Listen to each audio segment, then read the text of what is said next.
9:18 de la mañana, buenos días, gracias por acompañarnos de nuevo. Como les habíamos prometido, queremos analizar un poco el discurso que manejó el ministro de la Presidencia el viernes anterior en una entrevista que tuvo con nosotros aquí en Enfoques, refiriéndose a muchos temas. Uno de ellos decía que las calificadoras de riesgo no van a venir a darle comer a nadie, de que vivimos en un régimen capitalista donde los ciudadanos le pagan el salario a los empleados privados y los privados a los públicos, etcétera, etcétera. Una serie de situaciones que mencionó el ministro Prieto que queremos conversar con dos de los economistas liberales, como les cataloga el propio ministro de la Presidencia, don Eli Feinsay, que nos acompaña esta mañana. Buenos días, don Eli.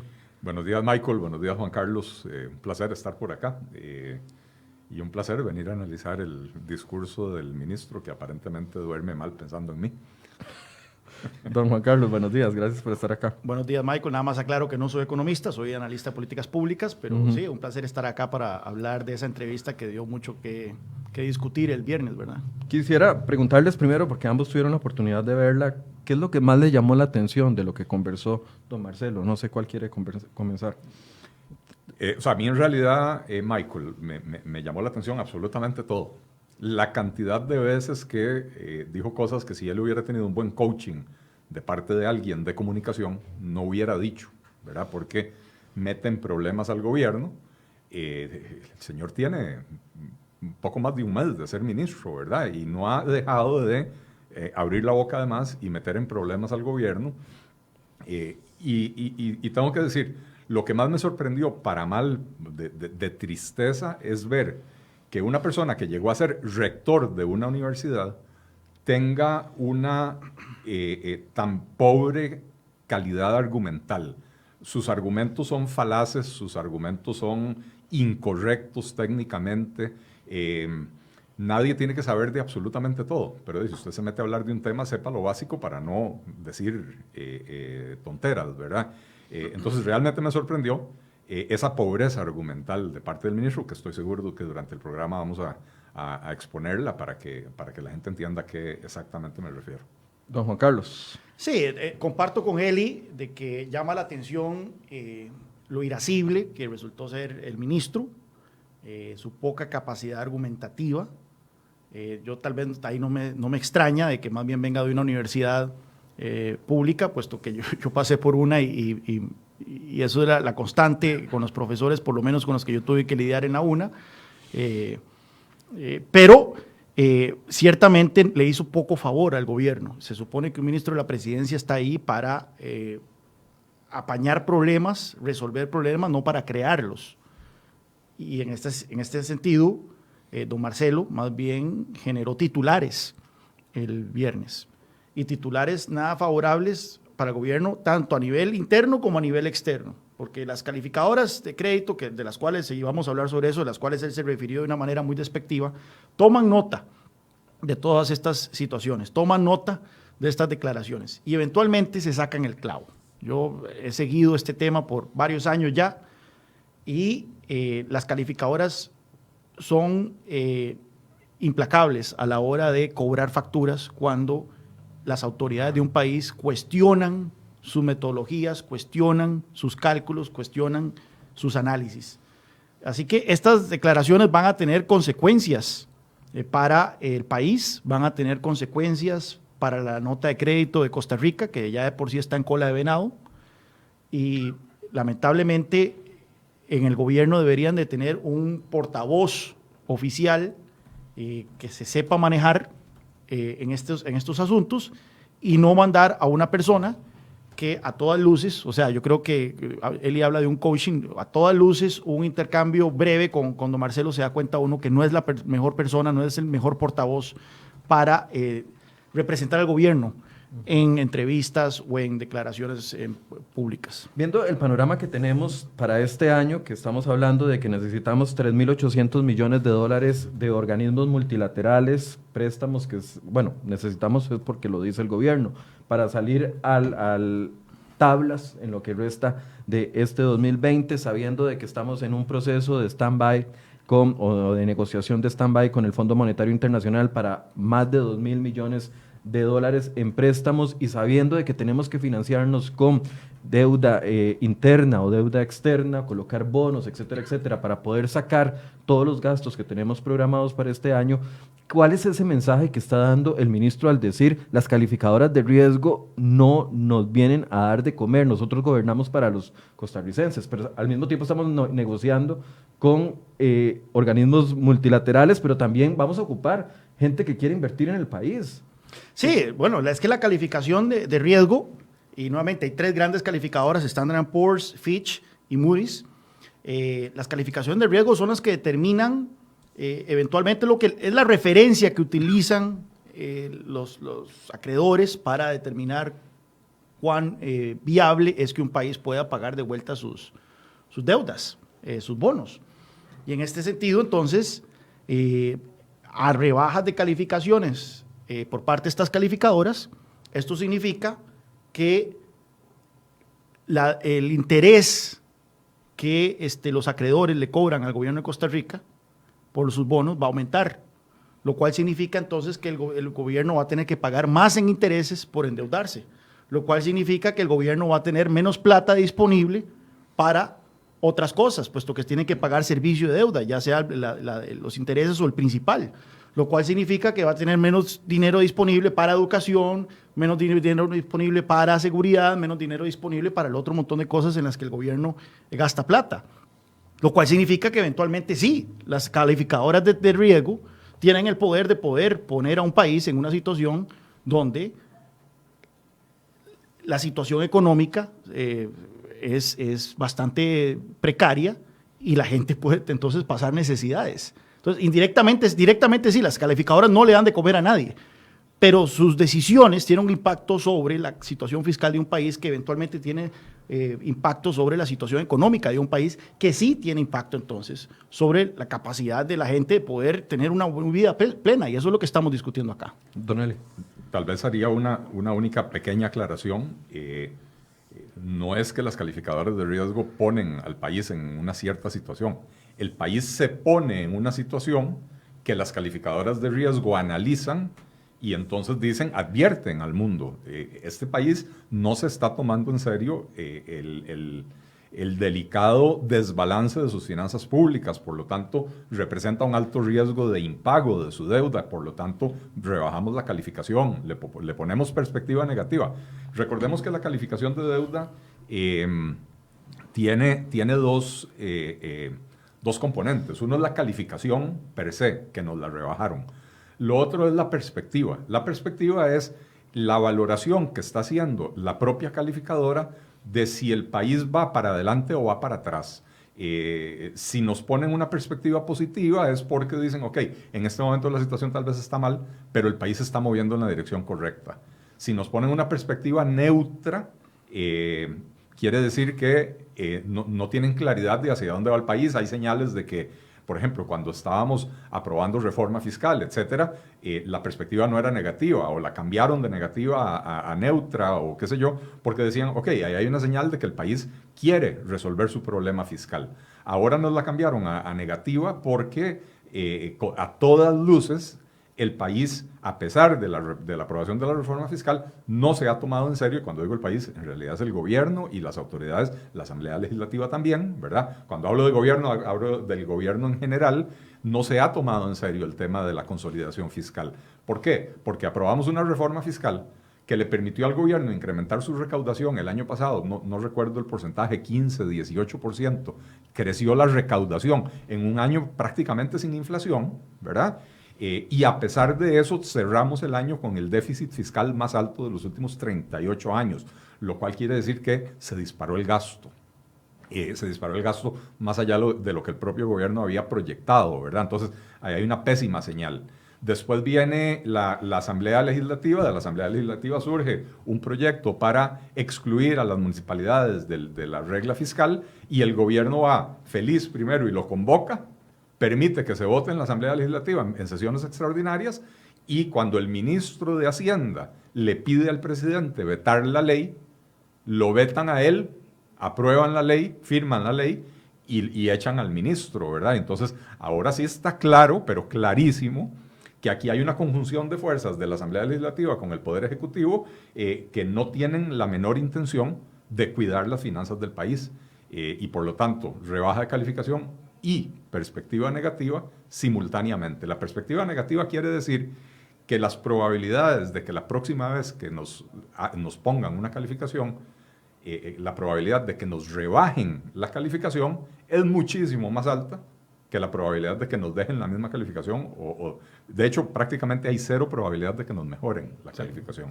Ahora, si estuviéramos en un ambiente donde tenemos una producción, un fondo como país para podernos sostener y no tenemos que estar recurriendo a préstamos internacionales o a colocación de bonos, no nos importaría tanto la calificación de una calificadora, valga la redundancia, pero en este contexto... Sí, por eso llama tanto la atención esas declaraciones del ministro, y no solo ha sido el ministro, también el presidente se dejó decir algo similar, y el ministro de Hacienda mostró extrañeza sobre la calificación, todo en la misma dirección, poner en tela de juicio a las calificadoras en lugar de lo que están diciendo las calificadoras. Y esto las calificadoras lo toman muy en cuenta a la hora de hacer su próximo diagnóstico. Uno pensaría de que el gobierno está interesado, y eso es el tema de mi columna hoy en La Nación, de que el gobierno está interesado ya en buscar financiamiento que no sea necesariamente de los mercados, sino buscar financiamiento externo por parte de organismos internacionales, llámese el FMI o llámese otros entes.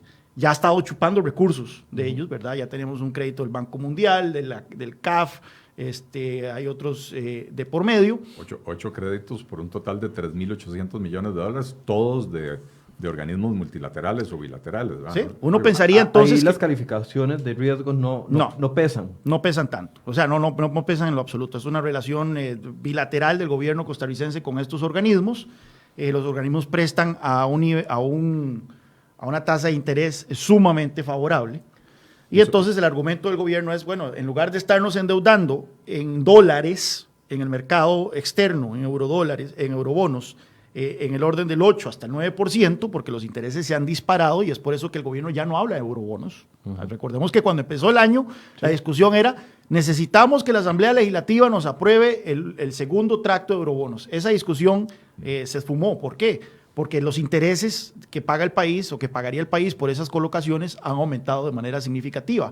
Ahora todo va dirigido a endeudamiento con organismos multilaterales, estos créditos, y una posible negociación con el Fondo Monetario Internacional. Hablábamos antes de entrar acá de que mi tesis conspiratoria era de que el gobierno está apostándole todo a este financiamiento multilateral y no está... y ya está descartando no ve necesidad de un endeudamiento a nivel externo en cuestión de eurobonos. Sin embargo, haciendo la matemática, vemos que al gobierno no le alcanzaría solo el endeudamiento, por lo menos los que se están poniendo sobre la mesa. Entonces, ciertamente, si hay una degradación en la nota de crédito, vean la entrevista que salió de Rodrigo Chávez, donde él advierte, esta última nota que nos puso Standard & Poor's era B-. Ya lo que sigue es CCC, que es bonos basura. Muchos inversionistas... ¿Qué significa bono basura? Bueno, es un bono que hay una altísima probabilidad, o sea que es altamente probable que el emisor de ese bono no va a poder pagarlo. Es decir, le están diciendo... Es una inversión de altísimo riesgo. Es un altísimo riesgo. O sea... lo cual lleva a una tasa de interés altísima. Esta es terminología que le encanta a los financieros, ¿verdad? Pero básicamente, a ver, las calificaciones de deuda son como las calificaciones de las universidades gringas que lo hacen con letras, ¿verdad? A es lo mejor, B es, está bien, es un buen estudiante, no es el mejor, pero tatuanis, ¿verdad? Va a pasar el año, por lo menos. Va a pasar el año, sí. Y entonces hay cada letra tiene más o menos 10 escalones, ¿verdad? Porque empieza desde A y empiezan triple A, después A plus, A menos, triple A, doble A, ¿verdad? Es una nomenclatura complicadísima, pero más o menos, así para decirlo en términos generales, hay unos 10 escalones por letra. Y más o menos los primeros 15 escalones, o sea, todo A y la parte alta de B, se considera lo que se llama grado de inversión, que son documentos con diferentes niveles de riesgo. No es lo mismo un triple B plus que que un A, ¿verdad? Pero que con diferentes niveles de riesgo, pero que en general son buenas inversiones, que se espera que el emisor va a poder pagarlas. Ya a partir de la mitad de B para abajo, se empiezan a considerar bonos de alto riesgo, pero cuando caen en la categoría C, oficialmente se les conoce como bonos basura porque tienen el valor exactamente de la basura. Y ojo, hablamos de basura, no de lo que uno pone en el tacho del reciclaje. El reciclaje tiene valor. No, lo que uno pone en el tacho de la basura, que ya no tiene ninguna utilidad, que tiene que ir a un relleno sanitario, lo que sea, a provocar problemas ambientales. Para eso sirven los bonos cuando caen en categoría de basura. E implica, por las regulaciones de los mercados financieros desarrollados, que muchos inversionistas institucionales que tienen esos títulos, digamos, un banco de inversión, un fondo de pensiones, un fondo de pensiones canadiense que invierte mucho en el gobierno de Costa Rica, bancos como Nomura o qué sé yo, los bancos de inversión grandes, tienen la obligación de deshacerse de los títulos que caen a la categoría de basura al precio que sea. En el momento en que caen a valoración basura, los tienen que vender. Pues puede ser que ellos han comprado títulos, vamos, para ponerlo en sencillo, a un valor facial de 100 y que en ese momento en el mercado ese título vale 20, lo tienen que vender a 20 perdiendo 80, ¿verdad? Por obligación. Y entonces eso hace que se le dificulte muchísimo más al gobierno de Costa Rica financiar su enorme déficit. Aquí es donde entra en juego el tema del déficit. ¿Por qué tenemos que endeudarnos? Porque cada año el gobierno gasta muchísimo más de lo que recauda. La diferencia se financia con deuda. Y entonces, cuando ya los acreedores tienen que botar a la basura los títulos que tienen en su poder de Costa Rica y por regulaciones no pueden volver a comprar, entonces ya al gobierno se le vuelve imposible conseguir ese financiamiento en los mercados. Y entonces, déjame nada más terminar una idea. Para la errada estrategia económica de este gobierno, la pandemia ha sido una bonanza. Porque ahora todas las entidades, los organismos internacionales, han puesto a disposición de los gobiernos créditos concesionales en condiciones blandas, prácticamente sin preguntar, prácticamente sin levantarle los fustanes para ver si está todo en orden ahí abajo, ¿verdad? Y entonces por eso este año estamos teniendo acceso a toda esta cantidad de créditos que el gobierno quiere que se le aprueben, con lo cual el gobierno feliz no tiene que ir al mercado internacional. Pilar Garrido dijo, sentado en esta misma silla donde estoy yo, aquí hace 2 semanas o un poco menos, que el gobierno iba a necesitar, además de esos créditos, aproximadamente emitir el equivalente a $2,000 millones de títulos de la deuda interna aquí en el mercado local. Eso era lo que le iba a preguntar. Para los títulos, para colocación de títulos de deuda interna, sí pesa la calificación. Debería de pesar, excepto que los mayores inversionistas en el mercado local son entidades gubernamentales.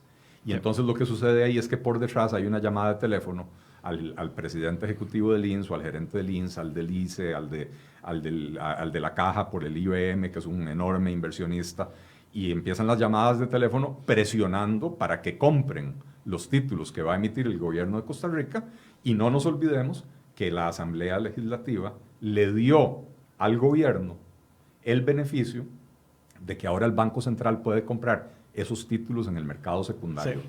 Y entonces se abre una caja de Pandora. De hecho, en el comunicado de Standard & Poor's, donde explican por qué bajaron la calificación, hablan de la regla fiscal que excluye a las municipalidades, pero habla también de la tendencia de este gobierno a querer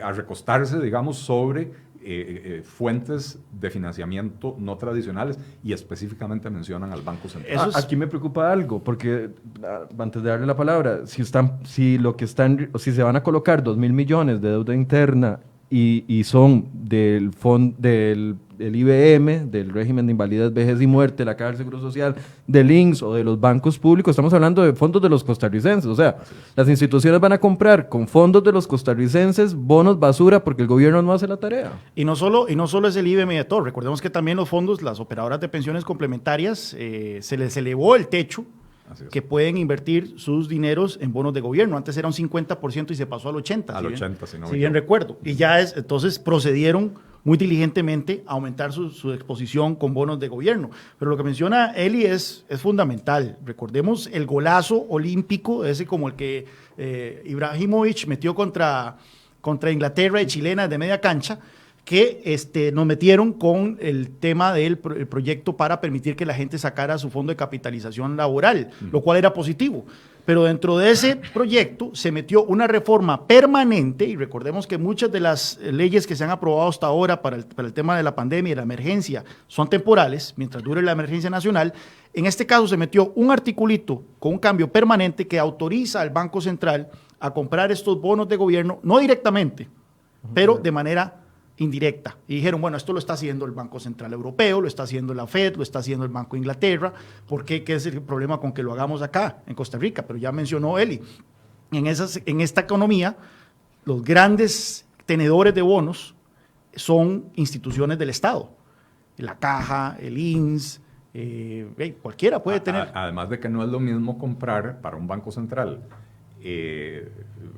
bonos del gobierno alemán, ¿verdad? Los Bundes, no me acuerdo cómo se llaman, o bonos del gobierno, Bund son, ¿verdad? Sí. O bonos del gobierno suizo o del gobierno japonés, o incluso del gobierno gringo, sí, que comprar bonos chatarra del gobierno de Costa Rica. Exacto. O bonos a punto de caer en categoría chatarra del gobierno de Costa Rica. Pero entonces, ¿qué ocurre en ese escenario? La capacidad que tienen estos entes del Estado de comprar bonos del gobierno costarricense es limitada por su liquidez. O sea, llega un momento en donde dice, bueno, ya nos está sacando, nos están dejando sin plata para poder invertir en equipos médicos o para poder pagar las pensiones y demás. Y es ahí entonces donde el Banco Central puede venir a inyectar liquidez. Y le dice a la Caja, le dice al INS, le dice a otros tenedores de bonos, no se preocupen, nosotros le compramos estos bonos a ustedes y le damos la liquidez deseada. Entonces puede haber una triangulación entre Ministerio de Hacienda, estas instituciones que le compran bonos y el Banco Central. Obviamente el Banco Central no tiene un 5 partido de la mitad de plata propia para comprar bonos, lo que hace es emitir dinero, imprimir bolones. Lo cual puede generar inflación en el país. Lo cual puede generar inflación en el país. Y entonces lo último que necesitamos en esta coyuntura es una escalada de inflación que vendría a empobrecer de una manera significativa principalmente a la gente de menos recursos. Vamos a escuchar un par de declaraciones de don Marcelo Prieto para poderlas analizar con respecto a este tema.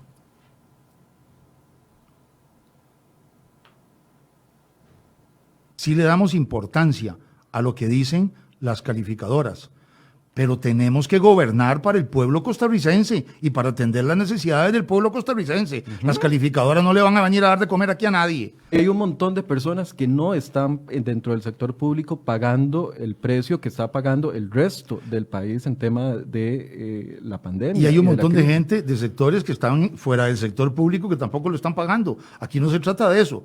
Aquí se trata de aplicar normas generales para todos, sencillamente.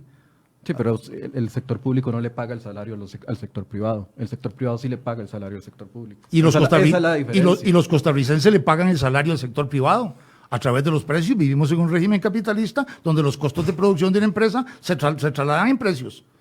Es decir, no hagamos esa diferencia. ¿Es en serio? ¿Esa es la lectura? No, esa no es ninguna lectura. Le estoy contestando a lo que usted me está diciendo. Que el salario del sector público lo pagan los costarricenses y los salarios del Estado también. O sea, usted no ve la diferencia entre lo que es la oferta y demanda con lo que es el pago de impuestos para sostener un Estado. No. Por supuesto, Marcelo, por supuesto que veo la diferencia. Por favor. Estoy diciendo quién paga. Bueno, aquí se nos fue el programa, porque con esas declaraciones. Empecemos por lo básico. Las calificadoras de riesgo no alimentan a nadie. No es una frase 100% correcta. Es cierto que las calificadoras de riesgo no van a venir a ponerle comida en el plato a nadie en Costa Rica. Pero cuando el gobierno de Costa Rica necesite salir a colocar bonos, tal vez el próximo año, para poder financiar su operación, porque esta bonanza pandémica de créditos concesionales de los organismos multilaterales no va a durar para toda la vida, en ese momento Costa Rica no va a poder financiar ese enorme hueco fiscal. Y si no puede financiar ese enorme hueco fiscal, no hay bonos proteger, no hay ayudas de limas, no hay plata para los comedores escolares, no hay plata para pagar pensiones. Y entonces sí, las calificadoras de riesgo no es que ellas alimentan a nadie, pero no prestarles atención y basurearlas en público como hacen las autoridades del gobierno, tiene el efecto de quitarle al gobierno los recursos que eventualmente va a necesitar para que un montón de gente sí pueda comer. Y entonces estamos en serios problemas cuando el ministro parte de esa premisa, ¿verdad? Sí, y hay una cuestión que yo quiero, lo que me quería mencionar antes para ilustrar lo que dijo Eli. Esto es un montón de escalones, pero no todos los escalones son igual. Ya estamos en el punto en donde el siguiente escalón es una bajada importante, por lo que mencionábamos anteriormente, lo que implica pasar de bonos BBB a pasar a C. Es un punto de inflexión en cuanto a el valor de los bonos del Estado costarricense en el mercado. Van a dispararse los intereses que se pagan y esto implica lo que menciona Eli, ¿verdad? El Estado, a la hora de tener que pagar más intereses por esa deuda, va a tener menos recursos disponibles para atender otras situaciones, otras necesidades, lo que incluye, en algunos casos, ¿verdad?, efectivamente, bonos alimenticios, lo que incluye ayudas sociales y demás. Entonces, indirectamente, o sea, directamente no le dan de comer a nadie las calificadoras, pero indirectamente inciden en la capacidad de mucha gente de poder tener un plato de comida sobre su mesa. Ahora, este pensamiento del ministro de que vivimos en un régimen capitalista donde los salarios... Es que no sé ni cómo explicarlo. O sea, a mí me sorprendió, Michael, la capacidad suya de poner una cara de póker, ¿verdad? Ante esa, porque yo no hubiera podido. Sí, por un lado, es interesante ese término, régimen capitalista, como que lo menciona con cierta resignación don Marcelo.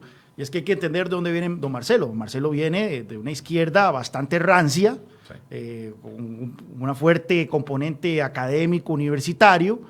Cuando se habló de que este cambio en el gobierno, en el gabinete, iba a ser un refrescamiento de liderazgos, era un refrescamiento con un fuerte olor a naftalina, porque era más bien gente que venía con posiciones más rancias en torno a la economía, cómo debe conducirse. Obviamente don Marcelo no es ningún fan del sistema capitalista, de un sistema capitalista, y sí, confunde cuestiones tan básicas como que el hecho de que la gente en un sistema de libre mercado, sí, los ingresos del sector privado vienen de la gente, pero se da a partir de un proceso voluntario de... No impuesto. No impuesto, exactamente, es donde la gente consume bienes que le agregan valor a su vida. Entonces, si yo estoy consumiendo Uber o si estoy consumiendo una marca de pantalones X o si estoy consumiendo un servicio dado, es porque yo considero que ese servicio vale más de lo que yo estoy pagando por él. Es por eso que yo estoy pagando por él. Hay un intercambio. Lo cual hace que sea una transacción voluntaria. Voluntaria, y en donde las dos partes salen ganando. Claro. Mientras que en un sistema, el tema de los impuestos, no hay quite. O sea, a uno le quitan la plata para financiar muchas instituciones donde uno no siquiera se beneficia de esas instituciones o donde uno no cree que le están dando un valor al agregado a lo que le dan. Ahora, nada más recordemos que... comentario se puede tomar como anecdótico por parte, es el ministro, pero es que está en su función como ministro de la presidencia. ¿Qué dice esto? ¿Qué refleja a nivel...? Refleja la ideología de los altos mandos de este gobierno. Ahora bien, hay todo un caleidoscopio de ideologías dentro de este gobierno. Entonces, el gobierno se ha esforzado por tratar de decir que es centro, aunque muchos lo catalogan de muy izquierda, pero viene don Marcelo y da una declaración así... Y se acabaron las dudas. Sí. Y se acabaron las dudas, ¿verdad? Porque, a ver, no es solo que vino don Marcelo, es que vino don Marcelo, se deshicieron del anterior ministro de Hacienda, que es un ministro al que Juan Carlos y yo criticamos mucho por su propensión a querer crear impuestos y qué sé yo, pero por lo menos uno tiene que reconocerle su coherencia. Era un ministro que estaba preocupado por cerrar la brecha fiscal. Que tenemos diferentes visiones de cómo alcanzarlo, ok, maravilloso, eso es válido en la discusión política, pero se deshacen de ese ministro, viene el ministro de la presidencia, ahora asume la vocería del gobierno en materia económica, un gobierno que en su equipo económico ya no tiene un solo economista, ¿verdad? Se pone a ver quiénes son. La coordinadora del equipo económico es una politóloga, el ministro de Hacienda es un abogado y así por el estilo. Y entonces el ministro de la Presidencia asume la vocería en materia económica, reflejando, uno, un enorme desconocimiento de la materia económica, dos, un enorme desconocimiento de la realidad del país y tres, un enorme desconocimiento de cómo funcionan las cosas y de la importancia que sus palabras tienen en lo que puede suceder a futuro, ¿verdad? En economía se estudia mucho el tema del valor moral de las palabras de los funcionarios públicos. Cuando el presidente de la Reserva Federal de Estados Unidos da un discurso, esos discursos pasan por 25 filtros. Cada palabra es analizada. Son disecados. Para asegurarse de que no mandan señales confusas, de que no puedan ser interpretados de dos maneras distintas. El discurso del presidente de la FED tiene que ser absolutamente preciso. Y usted ve que cuando él habla, y eso sucede 4 o 6 veces al año cuando la FED tiene sus reuniones de política monetaria, usted ve que los analistas después, durante días, desarman ese discurso palabra por palabra para tratar de ver qué fue lo que quiso decir. Aquí viene el ministro de la Presidencia y habla sin ningún cuidado y sin ningún conocimiento y dice cosas como esta de que las calificadoras de riesgo no alimentan a nadie, con lo cual está claramente dando a entender, nosotros no valoramos la calificación de las calificadoras de riesgo y no entiende cuál es la implicación o cuál es la afectación que eso va a tener en la posibilidad del gobierno de emitir bonos en el futuro. Y lo otro es lo que decía Juan Carlos, el componente ideológico que aquí queda absolutamente transparente, ¿verdad? Esta es la posición de un izquierdista rancio, que ya no es de los socialdemócratas que creen, de los socialdemócratas tradicionales que creen en un Estado grande y qué sé yo. No, esto ya es algo que va mucho más a la izquierda, ¿verdad? Donde usted ya ni siquiera reconoce la diferencia entre una transacción voluntaria que se hace en el mercado y una transacción forzada que es la extracción de impuestos, por eso se llaman impuestos, porque no son voluntarios, son impuestos a la fuerza, impuestos por ley, ¿verdad? Entonces no poder hacer esa distinción entre transacciones voluntarias en el mercado y la extracción forzosa mediante ley de recursos que de otra manera estarían en manos de los consumidores y de los productores, ya no entender eso refleja que hay un marco ideológico absolutamente diferente. Y es un marco ideológico que se ha ido tirando hacia la izquierda en este gobierno. Recordemos que este gobierno empezó con figuras que venían muchas del Partido Unidad Social Cristiana, que se pueden decir de centro-derecha, se han ido yendo y ahora tenemos entonces una predominancia de gente con esta visión de mundo. Vea, también interesante lo que en esa declaración, cuando usted le dice, bueno, es que hay gente del sector público que no está contribuyendo. Ajá, es que estábamos hablando de recorte de gasto Exacto. público, que ya casi él inmediatamente dice, bueno, y hay gente en el sector privado que tampoco está contribuyendo. Sí, pero hay más de 110,000 personas a las que le han reducido la jornada laboral o le han A mí se me suspendido el hace, y contrato. esto ya es especulativo, así casi Y que solo como del los bonos de sector gobierno, privado. esto ya es especulativo, casi como los bonos de gobierno, de que él se estaba refiriendo ahí a sectores como las zonas francas.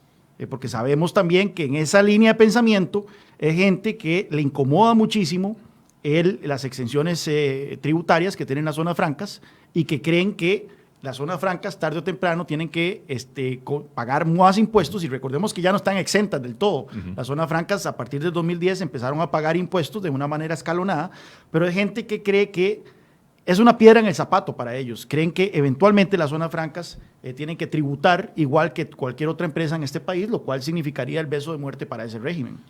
Y una absoluta incapacidad de entender qué es lo que hace que el régimen de zonas francas sea tan exitoso y que la economía, digamos, el régimen definitivo que llamamos los economistas, que se refiere a la economía que produce localmente para el mercado local, básicamente, está tan estancado desde hace tantos años. Sí. Porque en un régimen, el de zonas francas, hay una simplificación significativa de trámites y una carga impositiva baja. Y en el otro los trámites son obstaculizantes de la actividad productiva y la carga impositiva es asfixiante. Y entonces, en esta incapacidad de análisis económico que tienen personas como Marcelo Prieto, si usted tiene un régimen exitoso, lo que hay que hacer es castigarlo. Exacto. Otro de los temas que tal vez el que más me preocupó a mí es la visión del nuevo Es que recordemos que es la persona que le habla al oído al presidente de la República todos los días. Es el filtro del presidente para con los sectores no solo políticos, sino también sabemos de los sectores económicos. Y cuando él habla del tema de gasto público, a mí me preocupa mucho porque es la primera vez que escucho a alguien decir que con gasto corriente se reactiva la economía. Vamos a escucharlo a ver qué opinan ustedes con respecto a eso. No me estaba refiriendo en particular al gasto de inversión, me estaba refiriendo en general al gasto público. Es decir, la posibilidad de que haya recursos que se inyecten a la economía mediante el gasto público, sea gasto corriente o sea gasto de inversión, es un elemento de reactivación económica. Por ejemplo, salarios. Si hay salarios y si la gente puede consumir más, eso es un factor de reactivación económica. Lo cual no quiere decir que deban, no se me entienda mal, que deban crecer más los salarios en el sector público. Pero no encuentro una diferencia sustancial en un esfuerzo de reactivación económica entre el gasto de inversión y el gasto corriente. No encuentro una diferencia sustancial. Ahí está entonces la solución a la crisis. Aumentemos al doble los salarios del sector público. Bueno, es que esa fue mi pregunta. Si el aumento del gasto, ya sea de inversión o gasto corriente, es el éxito para la reactivación económica, porque no éramos una potencia mundial antes de la crisis de la pandemia. Bueno, sí. Porque somos un estado supergastón. De crear un 15º salario o algo por el estilo para el sector público. Mira, lo que el ministro no ve aquí es que la plata que se va en gasto corriente viene de alguna parte, no cae como maná del cielo. Es plata que está sacando el Estado vía impuestos o vía endeudamiento del sector privado. Y el sector privado es mucho más efectivo y eficiente a la hora de gastar esos recursos, de invertirlos y generar riqueza, que el sector público. Recordemos que el Foro Económico Mundial publica todos los años el índice de competitividad global, en el cual califica muchos aspectos de la institucionalidad y la economía de un país. Uno de los aspectos que califica es la efectividad del gasto público. ¿Cuál eficiente es? Pues bueno, resulta que de 136 países, Costa Rica está en la posición 101 en cuanto a la efectividad del gasto público. ¿Eso quiere decir que estamos que somos terriblemente, que el aparato público costarricense es terriblemente ineficiente a la hora de gastar plata? Entonces, 101 de más o menos 140 países que exacto. se evalúan. O sea, ni siquiera estamos en el top 100 de 140. no estamos ni en los 100 más malos. Sí. Entonces, si esa plata es plata que se les está sacando a las empresas, es plata que se les está sacando a los consumidores vía impuestos o vía tasas de interés más altas. Entonces, decir que con más gasto público vamos a salir de la crisis es básicamente decir que entre más le quitemos al sector privado dinero y más le demos al sector público, la cosa va a estar mejor, lo cual es totalmente irrisorio. Empecemos, Michael y Juan Carlos, por la falacia primordial que contiene ese comentario de don señor Prieto, de don Marcelo. Cada colón de gasto público es un colón que se le quitó a alguien en el sector privado por la vía de impuestos. O es un colón que se adquirió mediante deuda que tendrán que pagar los costarricenses en el futuro, mediante impuestos, ¿verdad? Y entonces, pretender que subir el gasto público reactiva la economía es no entender el funcionamiento de la economía. Cuando usted le quita plata al sector privado, dinero que está siendo dedicado o recursos que están siendo dedicados a su actividad más productiva en general, porque el sector privado tiende a ser mucho más eficiente, y lo pasa al sector público, ese gasto 9 de cada 10 veces va a ser más ineficiente que lo que era en el sector privado. Entonces usted está reduciendo el bienestar general de la sociedad, sobre todo cuando hablamos de incrementar el gasto corriente. Porque dígame que vamos a usarlo para generar infraestructura, para escuelas, para conectar a esos 500,000 niños que ayer nos decía el periódico La Nación que no están recibiendo clases y que la única ayuda que están recibiendo es vía WhatsApp y fotocopias, porque no tienen acceso a internet, no tienen acceso a una computadora. gasto corriente, hágame el favor, ¿verdad? O sea, realmente es preocupante pensar que, para empezar, es el principal ministro del gobierno. El ministro de la presidencia viene siendo como un primer ministro que coordina al gabinete, ¿verdad? Y entonces, y además, como digo, ha asumido la vocería del equipo económico sin ser miembro del equipo económico, porque don Elian Villegas, mutis por el foro, doña Pilar Garrido, es mínimo, ¿verdad? Y lo hace con estas inconsistencias y esta incomprensión absoluta de cómo funciona el sistema económico en general, pero cómo funciona el sistema económico costarricense. Como vos bien decías, si el gasto público fuera esencial para el crecimiento económico, como dijo él incluso antes en otra entrevista, de ahí a mí que alguien me explique cómo es que entre el 2008 y el 2019, que el gasto público pasó de representar 15% del PIB, 15.2 o 15.3% del PIB, al 2019, donde representó 21.7% del PIB. O sea que tuvo un crecimiento de 15 a 21, son 6,5 puntos porcentuales del PIB. Y el crecimiento económico más bien se estancó en Costa Rica. En la década antes de la crisis anterior, la crisis del 2008-2009, en la década previa, Costa Rica creció casi a un 5%. Sí. En la década posterior a la crisis, crecimos a menos de 3.6%. Hay casi 1,5 puntos porcentual de diferencia en la tasa de crecimiento. Pero además, en el 2019 crecimos a un 2.1%, ¿verdad? O sea, la economía viene en franco de equilibrio. O sea, y el gasto público viene en aumento. Los datos demuestran que hemos aumentado el gasto en 6% del PIB. 6,5% del PIB. Puntos porcentuales, sí. Y no, eso no se refleja en crecimiento económico. O sea, no, más bien viene cayendo el crecimiento económico. Y mi tesis es que ese crecimiento del gasto tan brutal, porque es muchísimo para una década, ese crecimiento del gasto terminó estrujando al sector privado. De hecho, ha sido un crecimiento del gasto que fue diseñado para excluir al sector privado de un montón de actividades. Y vea lo que ha promovido este gobierno y el gobierno anterior, las contrataciones directas entre instituciones del gobierno, sí, excluyendo al sector privado de actividades que normalmente el sector privado puede realizar y las puede realizar mejor que el gobierno.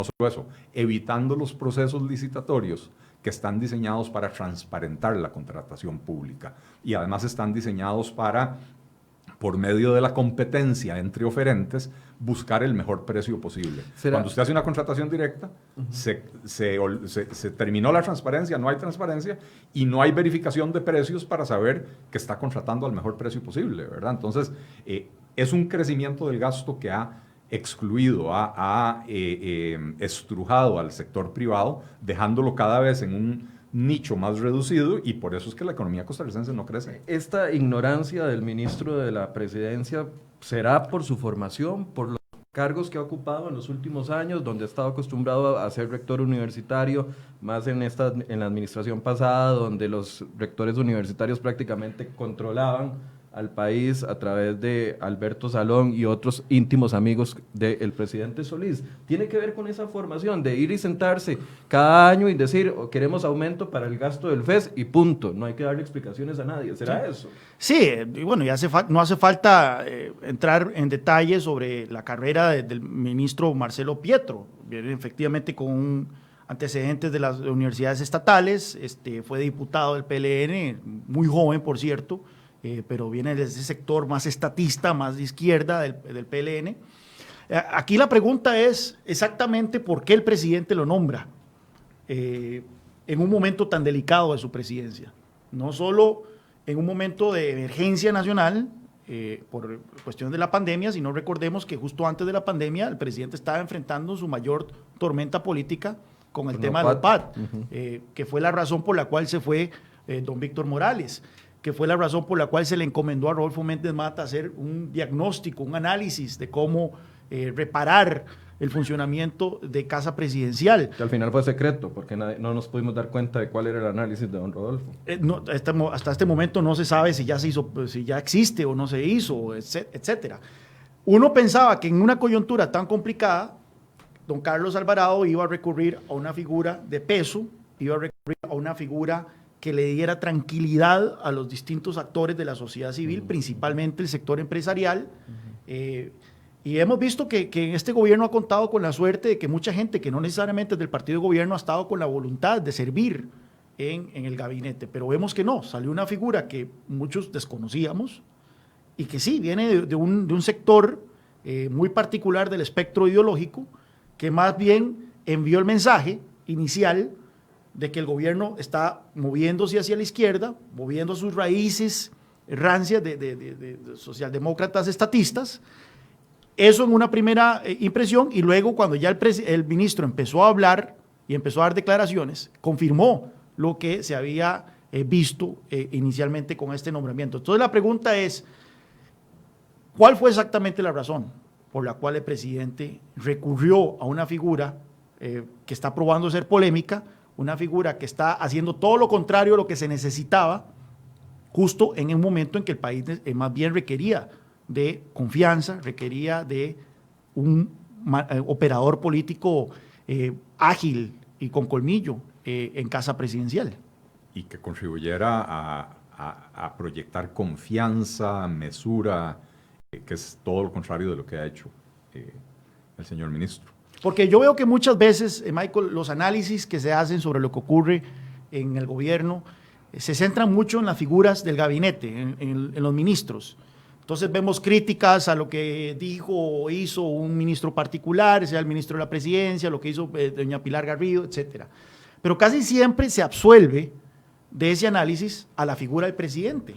Bueno, que se supone que es el que está al frente de la nave, que se supone que es el que tira los lineamientos con respecto a las políticas que se deben de hacer, con respecto a las cosas que se deben decir. Y es el responsable último de todos los nombramientos que se hacen en los puestos de confianza del gobierno. Entonces, si el ministro de la Presidencia está resultando ser un nombramiento desastroso, el responsable aquí no es el ministro de la Presidencia, es el presidente de la República que lo puso en ese lugar. Uno pensaría que una posición tan delicada como el ministro de la Presidencia requirió de muchísimas horas de pensarlo, de analizarlo, de ver su récord, de ver su historial, y ahí se llega a la conclusión de que es la figura en este momento que el país necesitaba para conducir, para manejar los hilos del gobierno. Vemos que está resultando ser total y absolutamente contraproducente. Y es una figura que necesitaría, o sea, ese puesto requiere de una persona, no solo que genere esas características de confianza, sino que tenga habilidad de diálogo. Y pareciera que el ministro no la tiene. Bueno, yo se lo dije, es que usted se altera muy rápido, Marcelo. Bájele un poquito. Y de hecho, el periodista que estaba ahí tuvo que decirle en varias ocasiones que se calmara porque claramente en Casa Presidencial estaban viendo la entrevista y probablemente estaban con la peluca parada. Que no es para menos. Ahora, yo no he visto al presidente, retomando lo que dice Juan Carlos, yo no he visto al presidente salir a enmendar la plana al ministro de la Presidencia. Yo no he visto al presidente salir a emitir declaraciones que calmen a la opinión pública costarricense y a los mercados nacionales e internacionales. Cuando él dice, nosotros sí creemos que las calificaciones o las evaluaciones de las calificadoras de riesgo son importantes, y uno lo compara con el discurso del presidente 6 meses atrás o un año atrás cuando dijo, para mí esas calificaciones no son importantes, yo no deposito mi confianza, fueron sus palabras, en las calificaciones de las calificadoras de riesgo, entonces uno sabe que el discurso es falso, ¿verdad? Que el discurso es vacío, y yo no he visto una verdadera enmendada de plana del presidente al ministro de la Presidencia, lo cual me tiene que hacer pensar que están trabajando al unísono. Que es la voz más honesta del gobierno a la hora de transmitir el mensaje. Eso sin lugar a dudas. Sin lugar a dudas es la voz más honesta. Es el lobo que se quitó la piel de oveja, a diferencia de otros. Y tal vez lo que le puede molestar al presidente es que se quitó la piel de oveja muy rápidamente, ¿verdad? Pero pareciera ser que no, en el fondo no tiene problema con lo que está diciendo, porque, ojo, al ministro de Hacienda lo mandaron para la calle por decirle al presidente, vete esa porquería de proyecto de ley. Y a este otro, por meter en problemas al gobierno, el ministro de Hacienda estaba haciendo lo correcto. La forma fue incorrecta, porque si yo tengo un jefe, yo le recomiendo en privado a mi jefe, haga esto, haga lo otro, sí. Y el jefe toma la decisión, y el ministro de Hacienda tomó la decisión de hacerlo en público. Yo me imagino que tomó la decisión de hacerlo en público porque ya sabía cuál iba a ser el desenlace. y porque ya sabía que ya no tenía el oído de casa presidencial. Y entonces dijo, mi último chance es que con presión pública el presidente se tenga que echar para atrás.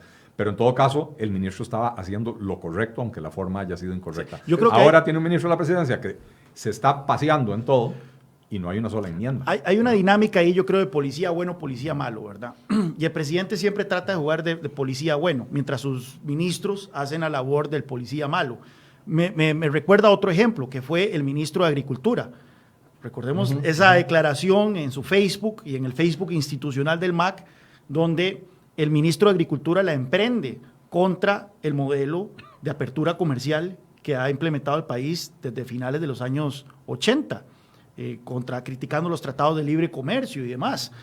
Bueno, pues bueno, generó eso mucha bulla y todo el mundo dijo, se le salió el canasto el ministro de Agricultura al gobierno, se le salió el canasto al presidente, fueron unas declaraciones irresponsables, hubo editoriales todos enfocados nuevamente en el ministro sin preguntarse exactamente cuál es la posición del presidente. Como 2 semanas después, el presidente salió en un video, torcido por cierto, diciendo, hablándole a la gente a la cual estaba hablando el ministro de Agricultura, agricultores y demás que viven de ese industriales que viven de ese proteccionismo, diciéndole, apoyo totalmente las palabras del ministro, estamos con ustedes. ¿Torcido a la izquierda o a la derecha? No me acuerdo exactamente. Ideológicamente la izquierda, no sabemos la imagen para qué lado. Pero ahí el punto es ese. Entonces yo creo que hay una dinámica en donde muchos de estos ministros, nosotros, el primer análisis que hacemos es, se le salieron del canasto al presidente o están diciendo cosas que contradicen la posición del presidente. Yo creo que puede haber algo más sofisticado de por medio. Estos ministros mandan mensajes que van dirigidos al electorado, a la clientela electoral del partido de gobierno. Lógico, luego el presidente tiene que jugar una función un poco más neutra para tratar de calmar a los mercados, para tratar de calmar a los inversionistas, para tratar de calmar a los empresarios. Y muchos se chupan el dedo pensando que efectivamente este gobierno es un gobierno de centro, que es un gobierno moderado, que es un gobierno reformista y demás. Pero cada vez más se van quitando la careta de realmente lo que son, que es un gobierno con una vocación estatista, un gobierno con una vocación proteccionista, un gobierno con una vocación que no cree en lo que ellos llaman, entre citas, régimen capitalista. Hablemos del tema de la regla fiscal antes de que se nos vaya todo el tiempo. Escuchemos lo que dijo con respecto a este tema.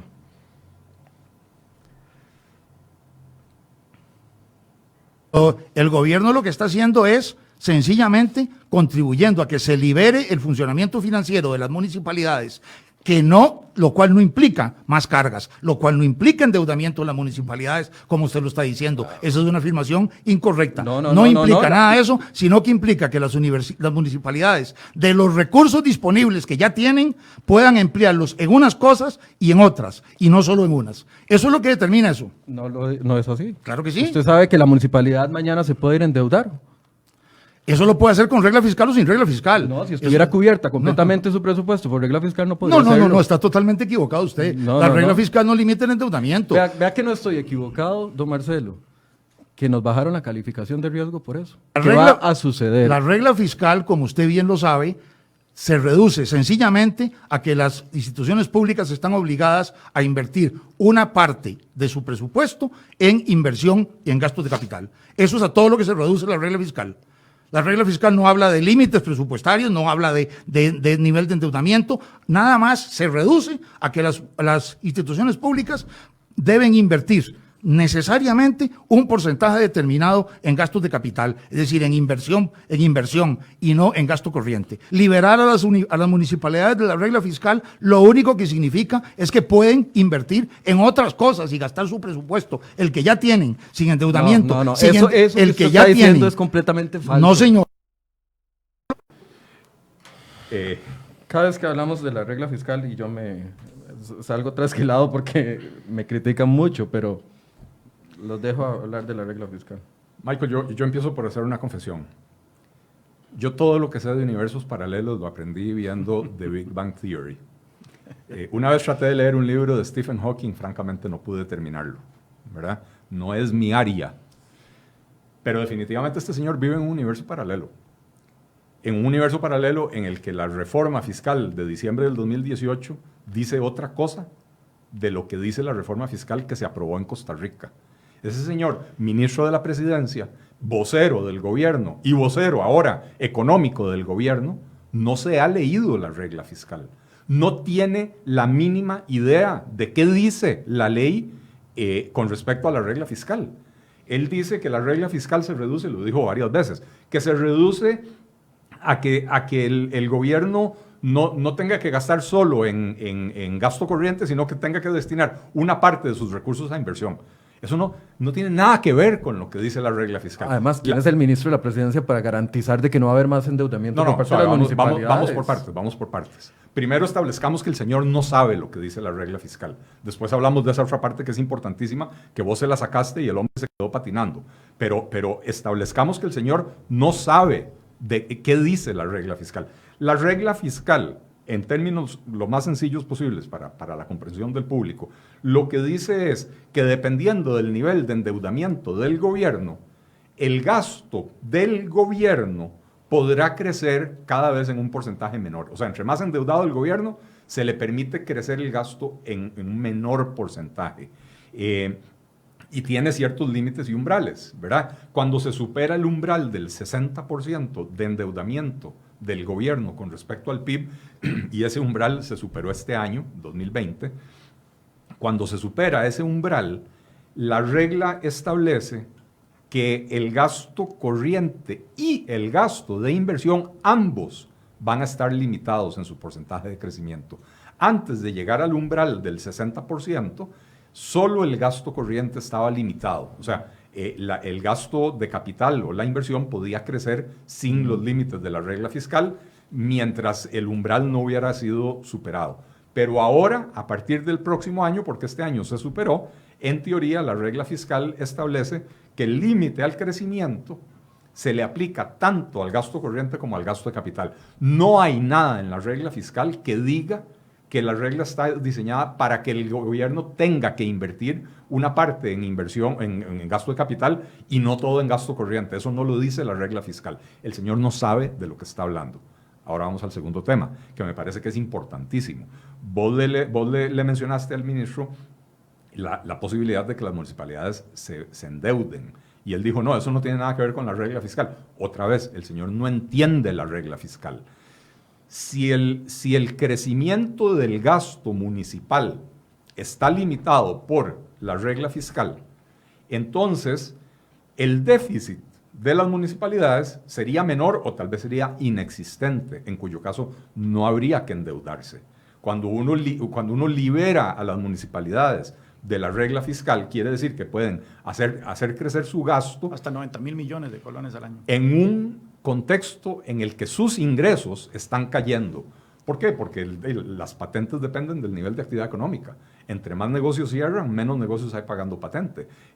Porque muchísima gente no va a poder hacer el frente al pago de sus impuestos municipales, porque la misma ley aprobó moratorias en el pago de esos impuestos municipales, ¿verdad? Entonces, los ingresos de las municipalidades caen, se les autorizó a incrementar el gasto hasta en 90.000 millones de colones, lo cual quiere decir que van a operar con déficit. Y entonces van a tener que endeudarse. Y una vez que se endeuden, en este contexto de ingresos cayendo y gasto creciente, crece la probabilidad de que las municipalidades no puedan repagar su deuda. ¿Y quién va a salir al rescate? ¿Quién tiene que salir al rescate? Primero nos vamos a subir los impuestos municipales, que eso es lo que financian las municipalidades. Sí, pero con eso no se sale del hueco. ¿Qué va? En el momento en que haya un vencimiento de deuda municipal y la municipalidad, la que sea del país, no tenga los recursos para hacerle frente, el gobierno es solidariamente responsable, tiene la obligación. Esas son deudas que son avaladas tácitamente por el Estado costarricense. No son deudas independientes de las municipalidades. En Estados Unidos sucede que uno oye que la corporación municipal quebró. Sí. Chicago hace poco, yo creo que quebró. Sí, se endeudan y después no tienen con qué pagar y entran, como las empresas, en un proceso de Chapter 11 donde tienen que reordenar sus finanzas porque el gobierno federal no avala esas deudas. En Costa Rica, las deudas municipales están tácitamente avaladas por el gobierno central y entonces, aunque el incremento del gasto municipal no afecta directamente el déficit fiscal, la posibilidad del default municipal implica que aumentaría el endeudamiento público del gobierno de Costa Rica, en un momento en que ya tenemos un endeudamiento insostenible.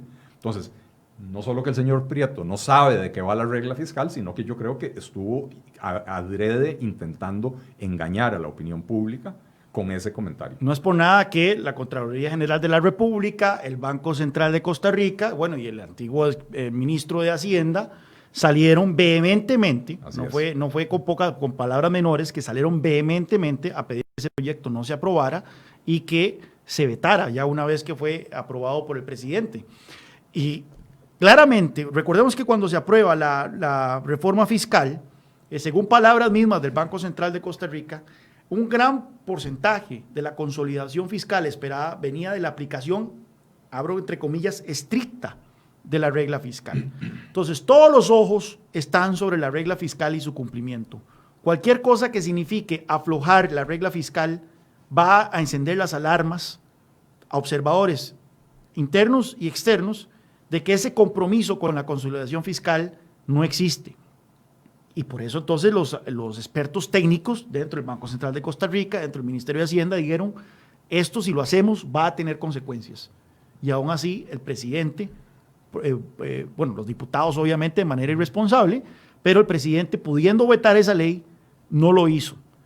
Y la pregunta es, ¿por qué? Y eso es otra discusión que yo he planteado, de por qué el presidente arriesgó este terremoto externo en la calificación de Costa Rica, en la imagen, la credibilidad del gobierno con su compromiso fiscal, por un proyecto de ley que ni siquiera era del Poder Ejecutivo, que venía de Liberación Nacional. Ahí es una discusión donde obviamente parecer, y ya nuevamente mal pensado, hubo una negociación entre el Poder Ejecutivo y el Partido de Liberación Nacional, que es el mayor beneficiado de esta ley.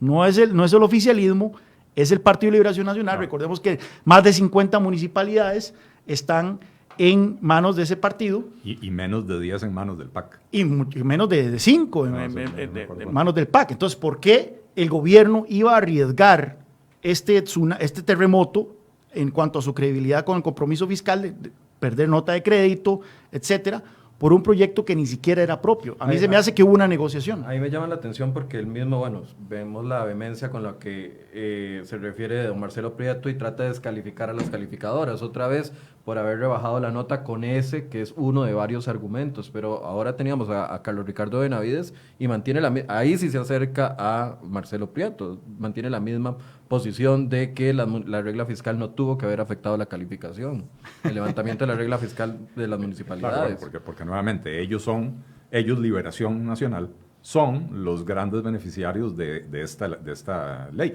O sea, recordemos que Liberación Nacional tiene 2 periodos fuera del poder, ¿verdad? Y entonces el poder real que ellos tienen hoy, el poder está en las municipalidades. Claro. Y de hecho controlan, como decía Juan Carlos, más de 50, no recuerdo el número exacto, digamos 55 de 82 municipalidades que hay en el país, ¿verdad? Y entonces ahí es donde tienen el poder, ahí es donde pueden hacer politiquería, ahí es donde pueden hacer clientelismo. Y entonces, por supuesto, si Carlos Ricardo Benavides dijo eso, que yo no lo escuché, pero si dijo eso, es reflejo de esa mentalidad clientelar que tiene el Partido de Liberación Nacional, de la cual no se han logrado sacudir, ¿verdad? Quisiera hacer una última observación con respecto a esto de don Marcelo Prieto. En la primera parte del programa veíamos errores de bulto que comete don Marcelo en materia de, digamos, teoría económica y de comprensión de cómo funciona la economía. No todo el mundo tiene que ser economista, no es requisito ser economista para ser ministro de la presidencia. Diablos, ni siquiera para ser ministro de Hacienda. Sí, don Elian no es economista. Y doña Rocío, que fue una buena ministra de Hacienda, tampoco es economista, ¿verdad? También es abogada. Entonces, no es requisito ser economista para ocupar el puesto. Pero esto último, su desconocimiento de lo que dice la regla fiscal, no es un asunto de economistas. Es un asunto de haberse leído la ley. Sí. Cualquier profesión que usted tenga. Este señor en particular, don Marcelo Prieto Jiménez, es licenciado en Derecho y doctor en Educación. Pero él, como ministro de la Presidencia, tiene que saber qué dice la ley. Sobre todo si va a hablar de ella con este desparpajo con el que vino a hablar aquí en este mismo estudio. Tiene que saber qué dice la ley. Y aquí hizo una representación falsa, equivocada, errónea, de lo que dice la ley, la reforma fiscal, en particular en cuanto a la regla fiscal. ¿Qué dice eso de un abogado? Él es abogado. ¿Qué dice eso de un abogado? Bueno, y fue alcalde, además, de la Municipalidad de Alajuela. Con lo cual no me sorprende, eso no lo sabía yo, pero con lo cual Él lo no dijo me aquí. sorprende que tenga esa actitud de que las municipalidades gasten lo que se les pegue la gana, ¿verdad? Ese es el problema de la municipalización De la de la política, ¿verdad? ¿Qué es lo que hace Liberación Nacional? Lo que hace es mandar un montón de municipios a la Asamblea Legislativa y vienen a velar por intereses estrictamente comunitarios y en vez de estar viendo en el bienestar del país, ¿verdad? Pero digo, del país como un todo. No tiene nada de malo velar por los intereses de la comunidad a la que uno pertenece. Pero en algún momento uno tiene que poder hacer el switch y decir, hay cosas de interés nacional que son mucho más importantes y a mí me eligieron como diputado nacional. O sea, los diputados son por definición nacionales. A mí me eligieron como diputado, tengo que venir a velar por el bienestar de todos los costarricenses, o al menos de la mayor cantidad de costarricenses posible, y no poner en riesgo a 5 millones de costarricenses por los intereses egoístas de 50 y pico alcaldes. Una conclusión, Juan Carlos. No, bueno, yo creo que estamos en una coyuntura muy complicada, en donde el gobierno, en lugar de generar confianza, en lugar de tratar de apaciguar las aguas que están crispadas en materia económica, más bien las está crispando más. Y por el gobierno me refiero, bueno, obviamente el ministro de la Presidencia, pero no solo eso, todo el gabinete está mandando señales que generan incertidumbre sobre el rumbo de este gobierno para hacerle frente a una situación económica muy complicada, la más complicada que hemos enfrentado en 40 años. Claramente el gobierno va a querer vender el relato, y ya lo vimos en el discurso del presidente de la Asamblea Legislativa, de que la situación económica estaba recomponiéndose hasta que llegó esta pandemia. Eso va a ser ahora la narrativa oficialista para tratar de convencer a un sector importante de la opinión pública de que, si bien la cosa está mal económicamente, no es culpa de las autoridades. Pero ya como mencionó Eli, la situación económica venía deteriorándose marcadamente antes de esta crisis y ahora sí se ha acelerado ese deterioro, y lo que tenemos es un gobierno, en lugar de estar tratando de generar confianza, generar certidumbre, está haciendo todo lo contrario con este tipo de declaraciones. Es complicado porque yo creo que lo peor está por venir. Ya lo vimos en ciertas encuestas que dicen que en julio casi que un 21% de los empresarios espera hacer despidos. Así que se viene una situación económica mucho más complicada de lo que hemos visto hasta ahora, y el gobierno no da señales de entender la magnitud del problema ni cómo resolverlo. Don Eli, una conclusión. Le agrego a eso que dice Juan Carlos, un estudio que publicó la semana pasada o antepasada el Ministerio de Economía, Industria y Comercio acerca de la situación de las pymes. Sí. Revela que a ver si me acuerdo bien las cifras, el 51% de las pymes manifiestan haber tenido una caída de sus ventas de 75% o mayor. Cuando hablamos solo del sector turístico, esa cifra sube al 80%, o sea, el 80% de las pymes turísticas revelan haber tenido una caída de sus ingresos de más de un 75%. Cuando se les pregunta a las pymes cuánto capital de trabajo tiene, o sea, para cuánto tiempo le alcanza su capital de trabajo, no recuerdo la cifra exacta, pero más o menos 3/4 partes de las pymes no aguantan 6 meses, y ya llevamos 3, ¿verdad? No aguantan 6 meses en esta situación. Y entonces, la situación económica que venía mal se está deteriorando, ahora sí, por culpa de la pandemia, pero también por culpa de que no hay una respuesta coherente y una respuesta centrada de parte de las autoridades que le den claridad al sector productivo de qué pueden hacer y cuándo lo pueden hacer. Vea que estamos, Michael, a 15 días de la supuesta reapertura de aeropuertos. En el sector turístico no tienen la menor idea de cómo planificar, porque si se reabren los aeropuertos, vienen los vuelos, vuelven los turistas, aunque en pequeñas cantidades, pues los hoteleros y los turoperadores quieren poder ofrecer servicios. Pero en ese momento no hay claridad de si se va a mantener esa fecha o no se va a mantener la fecha. Entonces sí es importante que el gobierno tenga mayor transparencia en la comunicación de la pandemia, porque esto tiene un impacto directo en la actividad económica. Si el gobierno dice nuestra meta es abrir los aeropuertos el 1 de julio, pero si se nos disparan los contagios a 80 al día, tendremos que posponer la fecha, entonces ya el empresario sabe cuáles son los parámetros a los que se atiene. Pero si el gobierno sigue haciendo lo que ha venido haciendo desde hace 3 meses, que es anunciar fechas y después, pocos días antes, posponer esas fechas, sí, sin explicar cuáles son los parámetros que llevan a la posposición de esas fechas, entonces la incertidumbre mata más empresas que la inactividad, ¿verdad? ¿Por qué? Imagínese que usted empieza a prepararse para la apertura del 1 de julio, gasta dinero en esa preparación, recibe reservaciones, y el 25 de junio el gobierno dice, no, mantenemos el aeropuerto cerrado otro mes más.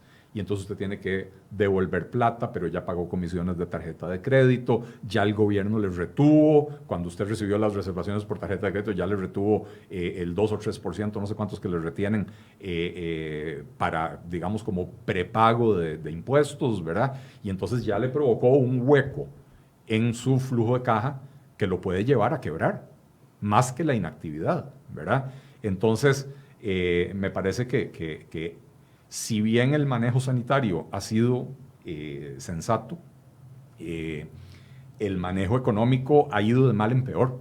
Nos hemos quejado a lo largo de toda la pandemia nos hemos quejado a lo largo de todo el gobierno de que nunca ha habido una estrategia clara para el crecimiento económico y para la reactivación de la economía. Ahora nos quejamos de que el tema económico ya pasó completamente a segundo plano. Las medidas que ha anunciado el gobierno son medidas puntuales que pueden tener beneficios puntuales, pero sigue sin haber una estrategia, primero para la reactivación y segundo, para corregir las fallas estructurales que tiene la economía costarricense y el aparato estatal costarricense para permitir que en el futuro podamos entrar en un estadio diferente de crecimiento. Sigue debiéndonos el gobierno y con este tipo de declaraciones y con este tipo de composición del equipo económico siguen creciendo las dudas en vez de, en vez de calmar a los ciudadanos, a los mercados internos y externos, a las calificadoras de riesgo, etcétera.